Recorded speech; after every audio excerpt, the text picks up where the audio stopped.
you need to scoot over. Scoot over. Oh, God, I forgot to share on my page. Oh, no, I'm going to do all of that stuff right now. So, I have to just put a shadow right here. I have to approve tags. Oh, okay. Smart. Why is it doing this? As soon as Okay. you tag me, I'll approve it. Okay. Is that okay? Yeah. We can do it afterwards. Hello. We're going to let the room fill up a little bit. If you're coming in, welcome. And go ahead and hit that share, if you will. Share the movement. Okay.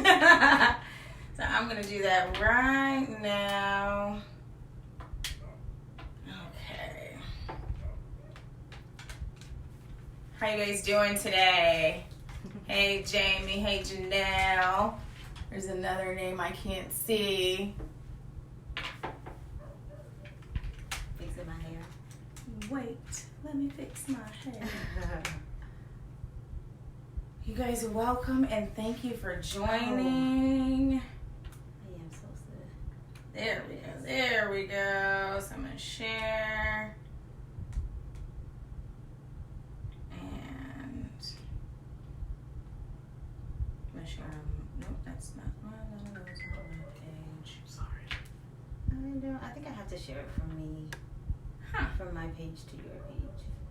I guess that's the one perk of actually having your phone on you. Right. Oh, it's right here. No. Huh. I usually don't have these difficulties. These are my other pages. But not It's my me. page. It's No. me. I accept it. Gosh.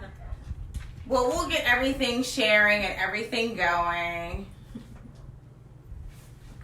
Deshaun, hey, now I can see. I can't see my phone that far away, so forgive me. I know Jamie and Janelle's pictures, so that's how I knew they were here. That's funny. Okay. And And Jenny, can I share it really quickly? yeah, go ahead, because it's still a lag, so there's some time. I'm just gonna do this because I know how folks are. I know Did how you I share it need on to your do it. page or?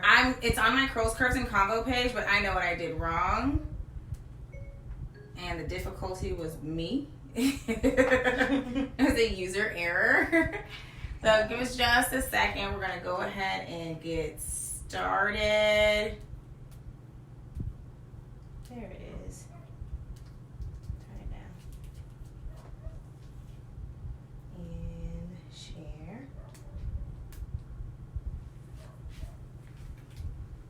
Post. Okay, I think I got it. You good? All right. So, I think we got it going there. Boom. Make it work. All right. So we're going to go ahead. Actually, give me one more minute. I lied. We're not going to get started. Because I am still. Hi guys, I'm so excited to be here with the fabulous, the talented, the amazing. Thank you. I remember when I first met you at Essence. Yes, it was Essence Festival. That was a great That was a good weekend. Oh And my God. in my head, I still refer to you by your rap name. So every time I see your picture or something, I'm like, Young Sasha. Young Sasha.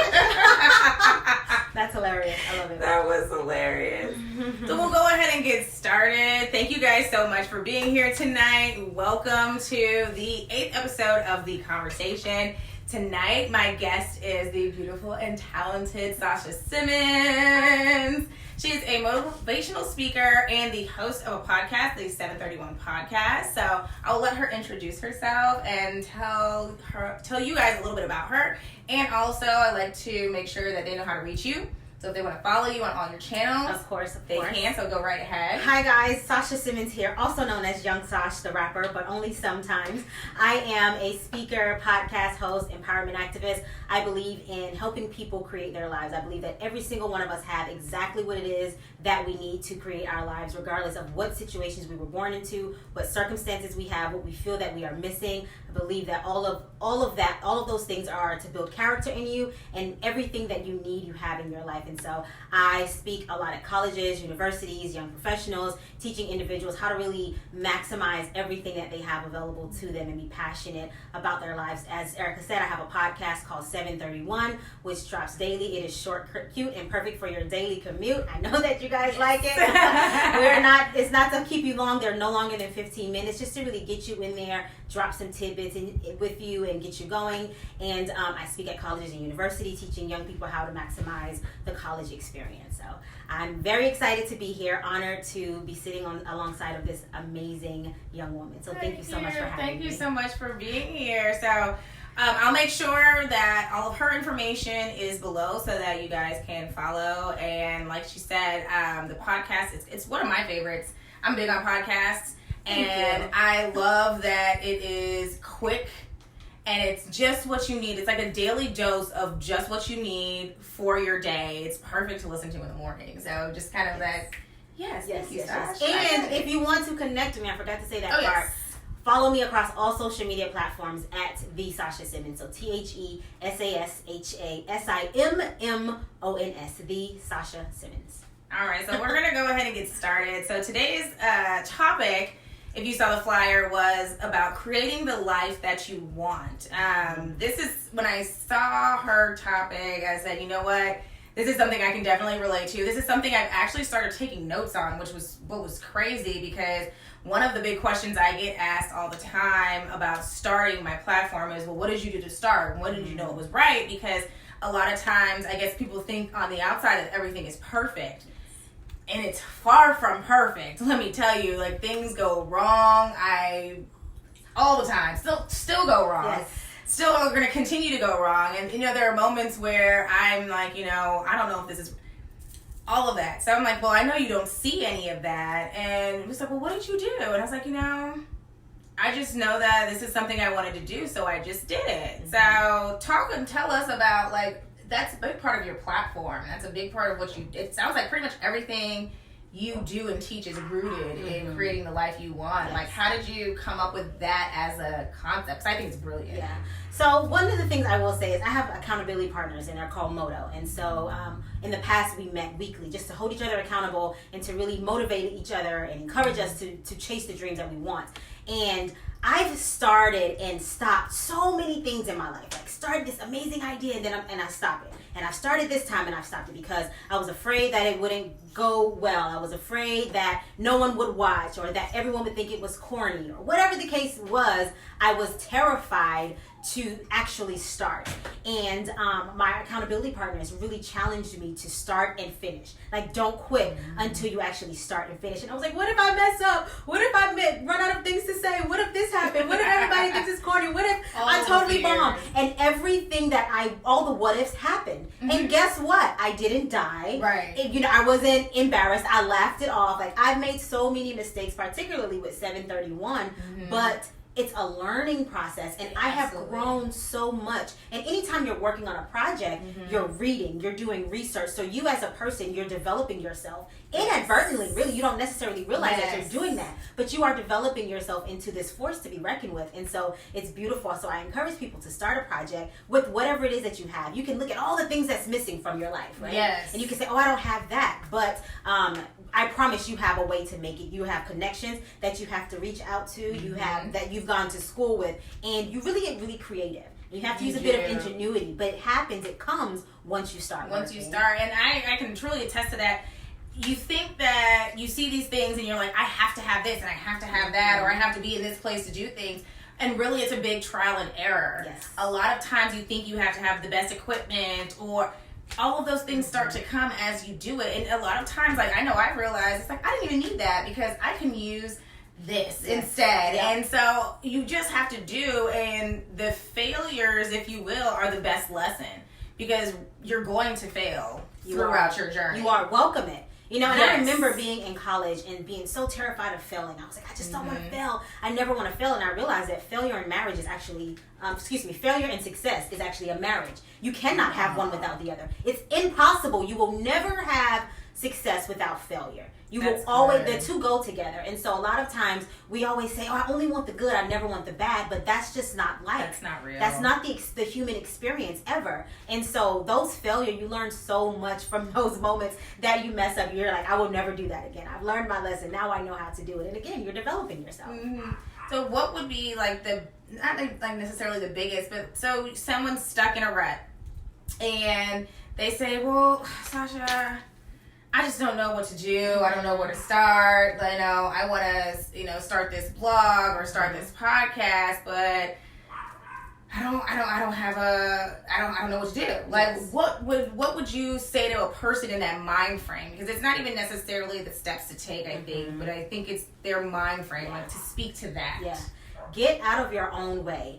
People's ego is going to stop them from doing a whole bunch of greatness in their lives. And I think I had a mentor who gave me the best piece of advice, and it was just start where you are with what you have, really. And a lot of time, it's the inner conversations that we're having with ourselves that stop us from our own greatness. So we are, in fact, shooting ourselves in the foot and then complaining that we now have a bullet wound. But you, like, you did that to yourself. So just don't shoot yourself in the foot. And you're talking yourself out of your success. You're talking yourself out of your greatness. And there's someone waiting on your testimony, on your project, on, you to share your advice. I cannot tell you how many messages I have received since starting 731. And I'm really vulnerable on 731. I talk about some things that I never thought I would be able to talk about. It's personal. But other people are going through their own struggle, their own situation. And by you sharing your message to the world, it is changing. You are literally changing lives. And we have a responsibility to share our greatness with the world. And, my mother always told us, if you don't share your greatness, if you don't share your talent, then God will take it from you. And I just encourage people to get out there. I know it's nerve-wracking. I know it's scary. I know it can be intimidating. Do it anyways. Do it anyway. Yes. And it's so funny you said that. It's like a lot of these gifts God gave us. And He will make room for you if you're supposed to be there. Because another thing that I hear all the time is that the market is saturated. Yes. Well, there's 100 people doing this and there's 100 people doing that. But just like you said, you can attest to, He's going to make room for you and what you have to do and what you bring to the table. And if He gave you the idea, it's already yours. So you have to take that and you have to run with it and you have to put it into the world and put it into fruition. You were given that idea for a purpose. You were given that idea for a reason. You specifically. Yes, you may feel like everybody's a writer, everybody's a blogger, everyone's got their own podcast, everyone's got their own show. They're not you. And that's something I know I had to combat and I had to deal with myself. I'm like, well, there's already too many people doing this, so I'm not going to do it. Not everybody. Most people are born with 10 fingers. Right. Do you all of a sudden not want 10 fingers because everybody else got 10 fingers and 10 toes?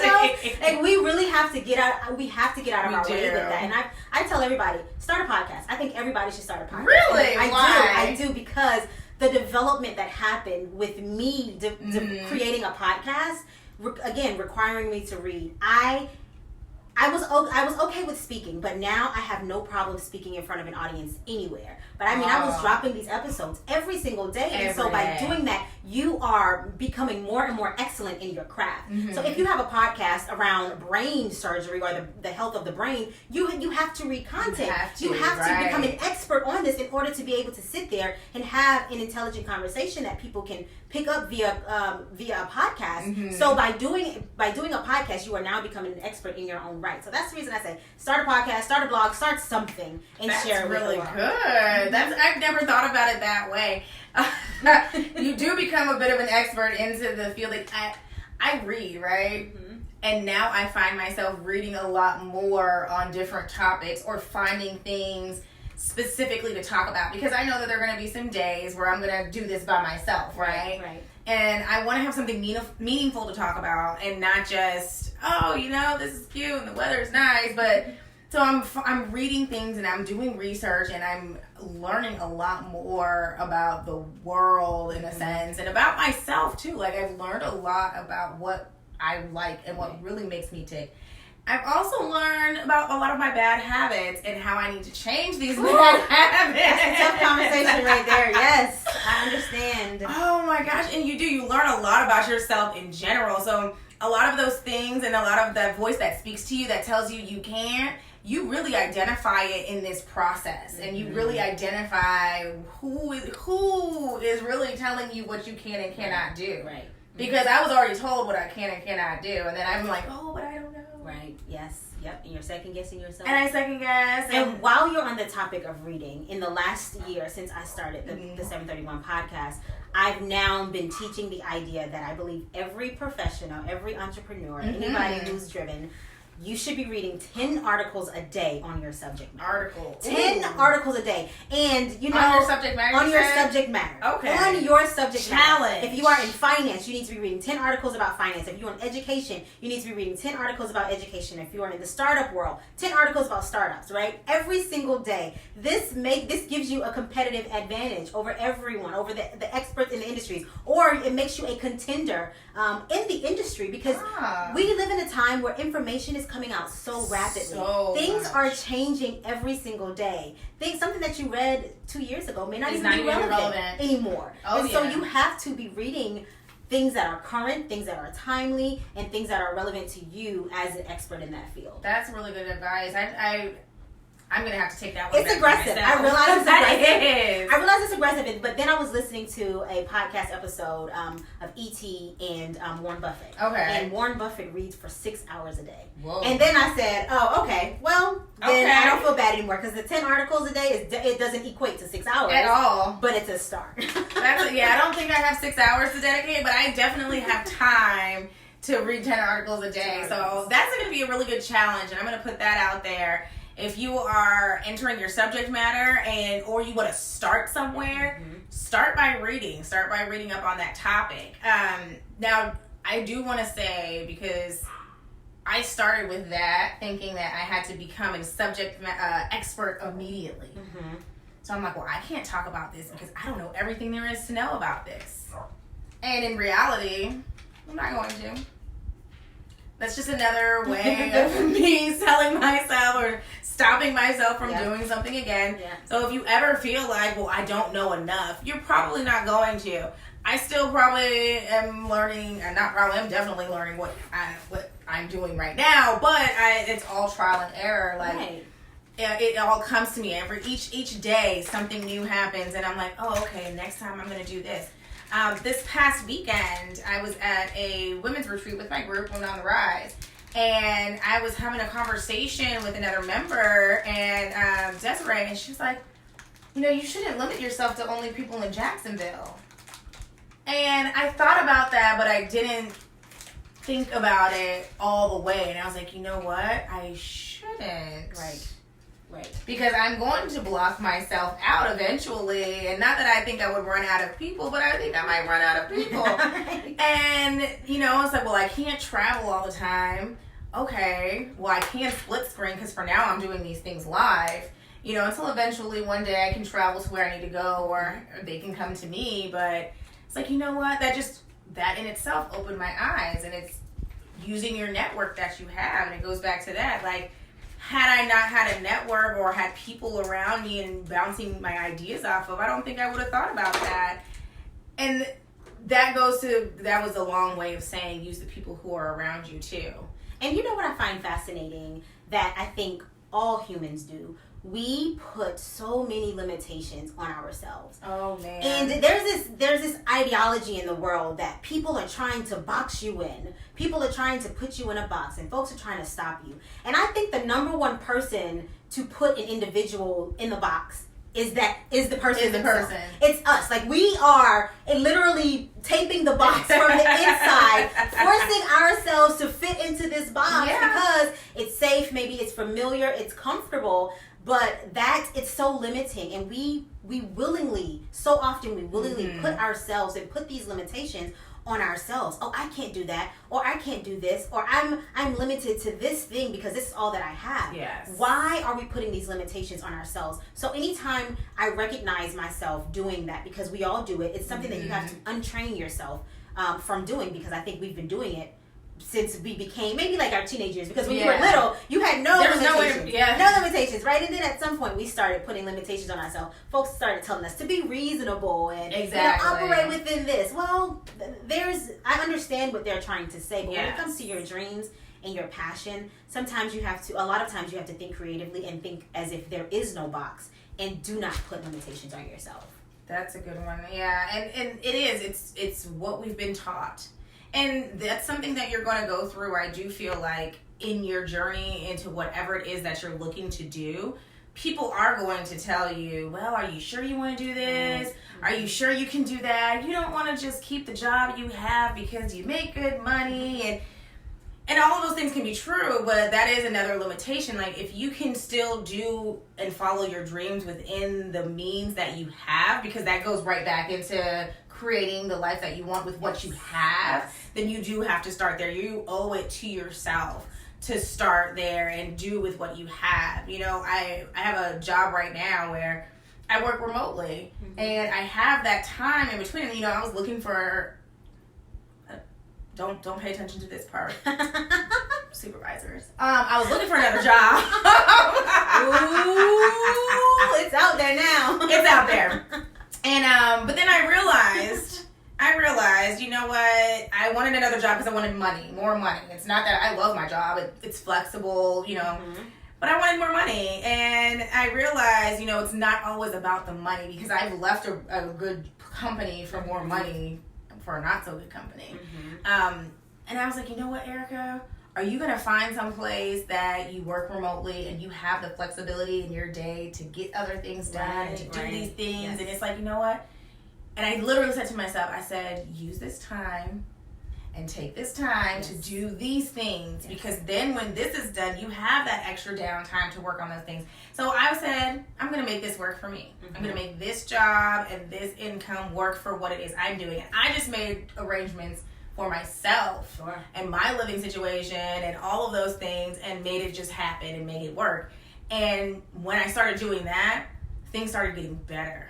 Things started getting easier. More opportunities started coming to me because I was utilizing the time that I found that I knew I had, and started making it more impactful, started making it more meaningful, and doing things that aligned with my purpose. Yeah. And that goes back to your point of, you know, doing what you can with what you have right now, where you are. You know, even starting your lives that you do on Tuesday nights now, you know, doing what it is that you have right now in this moment. Yes. Don't necessarily wait for the perfect opportunity, or I need to leave this job before I can do X, Y, and Z. No, you can figure out a way to do it now. When you think back to our parents, I think about how my mom made things happen, and I'm just like, I have no idea how did you work this out? But we were never hungry. Like, we did not go without. We weren't homeless. Like, we had a safe place to live, and it was just her busting her butt, but she made it work for her children somehow, because she knows she had to. And when we are in those spaces, like, you know, get excited and get to the point where it's something you have to figure out now. Like, I'm going to work out my life situation now. I'm going to work on this project right now. Get really excited about it, and don't waste time. So don't be lax. And I will say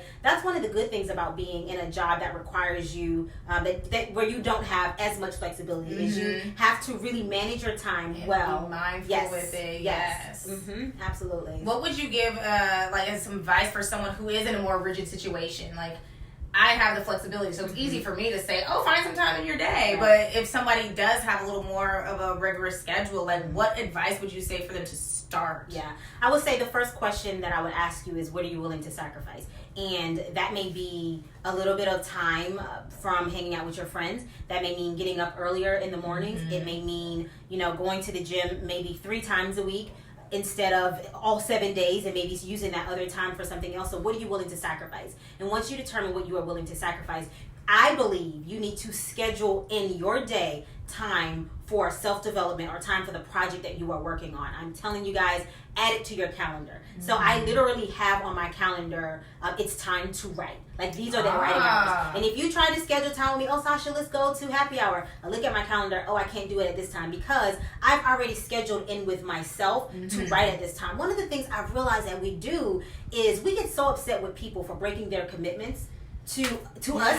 But then we will constantly break our commitments to ourselves. Yes. We will say, oh, I'll do it later. I'll cheat and I'll just do it later. But if you have a commitment to yourself that you write every day between 7 and 8 and that's what you are doing, then you don't need to be doing anything else between those hours. Put it on your calendar. And I think that too often we don't do that. We don't utilize the calendar that's in all of our iPhones or our Androids, whatever phone Whatever you we have, your have, smartphone, your tablet. Use that calendar and schedule in time for yourself.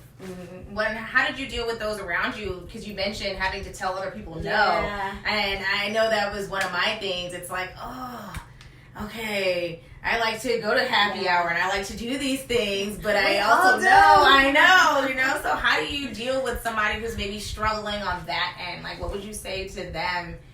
And to me, because I need to hear it too. It's me. I'm people. It's just a matter of priority.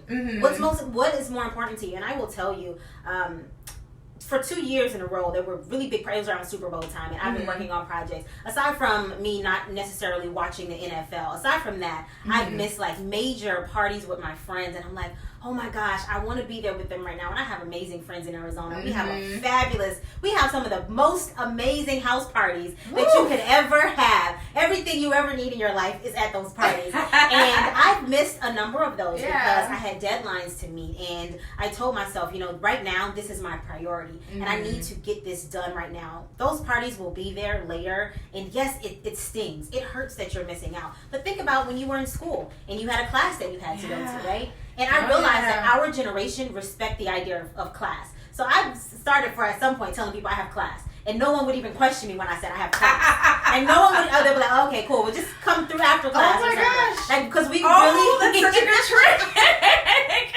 We really value school and education. Right. And so none of my friends would say anything anytime I said class. They would just say, oh, okay, cool. So you could always say that. No, I really like that one. Class with myself. Writing class. And reading class. That's what it is. So I really like that advice, and I like that takeaway of actually scheduling your time. I do that. That's something I do at work. I schedule my day, and I block off in my Outlook, okay, from 2 to this time, you're going to call people back. From this to this time, you're going to answer emails. From this to this time, you're going to go back to your emails from this morning. And I do block off my time for work, and I do that. Oh, my gosh. I do that so that I can have time to do my other stuff, and I've never thought about doing it for myself in life. Yep, do it for We have all the things we need. We have the things we need, guys. Maybe you're not utilizing it. Maybe it's an oversight. Maybe you don't recognize how it actually applies to your life, but it does. But everything you need in life, you have if you would just open your eyes and look for it. Seriously. All you have to do is look for it. It's there. Do you ever encounter people who talk about the fear? Because I think a lot of the driving force for people, it's failure too, and maybe I know for some people, I had this conversation, it's success. But fear is a big factor in why people don't do anything. Yeah. Fear is huge, and I think that so fear is a learned behavior, we know, but it's still there. It's very real. It can be absolutely debilitating. Yes. It can stop you. I have bombed speeches based solely in fear, and that's the only reason I bombed them, because I was afraid. And it's something that you have to just do it anyways, and really work on yourself and put yourselves in those situations that where you are terrified. I have a philosophy where if it scares you, do it often. That's a quote, and I say it in almost all of my speeches. If it scares you, do it often. Because the more you do it, the more comfortable you will become with it. The more you'll learn how to face that fear, and the smaller that fear will become. You know, like you have to think about a teacher, maybe their first day teaching on their first year. They may have been really intimidated and really scary because kids can be mean. Control your kids. Kids can be very mean, but you talk to a teacher that's 10 years in now, and it's probably nothing to them. You know, it's just the thing, because they do it every single day. So the thing you do every day, you get good at. And so I will say with your fear, again, if it scares you, do it often. Put yourself in situations that make you uncomfortable. And I believe in this. When I was studying at NYU, when I got to NYU, I was so intimidated by everyone there. First of all, I had heard these stories. New York is this city of go-getters. I mean, you have to be on it, and it's hard to get jobs up there. It's competitive. And I was terrified, right? And I applied, I believe it was, I submitted my resume to about 13 companies. I got 13 interviews, and I got 13 offers. And I realized, well, what the hell was I afraid of? Right? Like, what was I scared of? It was the messaging that I had heard from other people, the idea of me feeling inferior, you know, a complex that I had within myself. And all of my fears didn't go away after then. But, like, even when I saw people who didn't look like me and they had much more resources than me, and maybe they were more well-spoken than I was, and I was intimidated by that, but I made myself go and show up in those spaces. I learned how to speak up for myself, how to be vocal, how to ask for what I wanted, how to demand what it is that I wanted, and I was getting exactly what I wanted. But I had to get over that fear by putting myself in the situation that made me afraid. So are you big on, when you said that, it made me think, are you big on, like, manifestation? Like, I am. Speaking into what you want and... Yes. That's the reason my company is called Speak Life, right? And so to give you the story, you asked me in the beginning, why did I even ever start creating your life? And when I was a little girl, we didn't watch television. We didn't have TVs in our house growing up. And we read encyclopedias. And my brothers and we read the entire encyclopedia set. And I would imagine myself like going to places like China and the Taj Mahal and living in New York and going to school in New York. All these things I imagined in my head from reading the encyclopedia. Again, using what I had. What you had. All I had was an encyclopedia set. And when I got to New York, I think I was about 19 years old. I was sitting in my dorm room, legs crossed, unpacking my bags. And I had this moment and I gasped because I had imagined myself in that moment doing that years when I was a little girl. I got scared. I thought that I had seen Matilda, the movie Matilda. I thought that I had seen I was like, what is this? I had never heard of the law of attraction. I didn't know what manifestation was at all. I mean, I had, had some familiarity with faith, but I didn't know what this was, and so I got so terrified. I even thought about the guy that I was dating at the time, and I had imagined him too, Ericka. It was crazy. That is so crazy. I was like, oh my gosh, I am the real life Matilda. Like, what is happening? I was so terrified, and then later on, I learned about manifestation, and then when I got a chance to go to the Taj Mahal and go to China and climb the Great Wall of China, I was there in that moment, and I realized that I had manifested these years prior. And so I'm big on manifestation. I'm huge on that. Yeah. So, and I said that's something that I believe. I have a book now, and I just started carrying with me. I showed some of the girls at the retreat. And I said, this is my manifestation book, and I'm purposely writing the things that I want because I know that when I speak truth and life into what I want, these things happen. And funny moment, we had a spa day, and Mary Kay consultant came and did the spa day. They do raffles. And they were giving us our raffle tickets, and she put some in front of me, and I told one of the girls, I said, I'm going to win this, so... Just like that. And she was like, and I win a lot of contests. Those that know me know I win pretty much everything I enter. Interesting. Okay. And I didn't play the lotto. They pulled the first ticket. You won. Yeah. Off the rip. There was a contest on Instagram not too long ago. There's a book that I'm reading right now because I want to talk about it with you guys. And as I entered the contest, I said, I'm going to read this because I want to talk about this with my audience. And I won the book. Wow. I've won 7 to date natural hair lines on Instagram. I've won gift cards. Okay. I've won so much stuff because as I do it, I already claim it to be mine. Yes. And so then when I started doing it, it was funny to me at first. And I was like, there's really something to this manifestation. There's really something into speaking to yourself in a way that you're going to get what you want out of life. And it's your words. Your words are so powerful. If you believe you're nothing, you're not going to be anything. If you believe you're the best, you're going to be the best. Yes, you will be. If you feel like you belong somewhere, like your interviews at NYU, and I'm this person too. People don't question, like I take my pictures in obscure places. And people will look, but because I act like I'm supposed to be there doing that, no one questions me. I love this. No one questions me. Like, I was in Wawa, taking pictures in Wawa in a tutu and a dress and heels, And no one told me I couldn't be there. Yes. No one told me I couldn't do anything because I acted like I was supposed to be in that space. Yes. And they did ask, they're like, oh, that's so cool. The people who work there, they let me go. Same thing at like Starbucks, same thing at Publix. I do a bookstore. Like, it doesn't matter where I'm at. I act like I'm supposed to be doing it. And I was like, you know what? I'm just going to carry this into everything else. I'm just going to be very intentional and very purposeful with what I do. And it's not even like I have the best of anything. I'm literally using the tools that I have. I started using my iPhone until I could afford to get a better camera. You know, I have this ring light. Now I'm going to get this. You know, like it's using the thing because as the opportunities come and as you open up for yourself, you know, that window, you'll see what's going to work and you'll see what you can and cannot do. And then when you see it for yourself, other people start to see it. Yep, but you have to be the first. But you have to be the first person to see it. Yes. I feel like I have, you know, people are like, oh, you got this person who supports you in this. Because I had to do it for myself. Until I could see the vision, there was nothing anybody could do for me.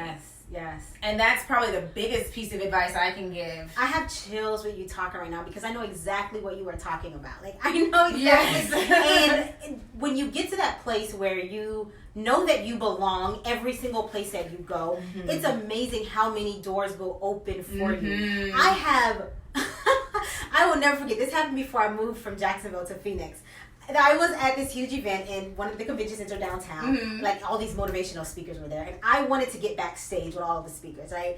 And I said, I'm just going to walk backstage like I'm supposed to be back. Yes. And I am very much that person that I believe in asking for forgiveness instead of permission. Like, I am absolutely that person. So I go, and I'm walking through to the back of the convention center, and I'm like, I'm going to keep my head on, my head held high. I have on a suit. I'm going to act like I belong here. I walk through the doors. The back of the convention center is pitch black. I'm like, oh my gosh, I have no idea where I'm going, but I keep walking. I start to see some light.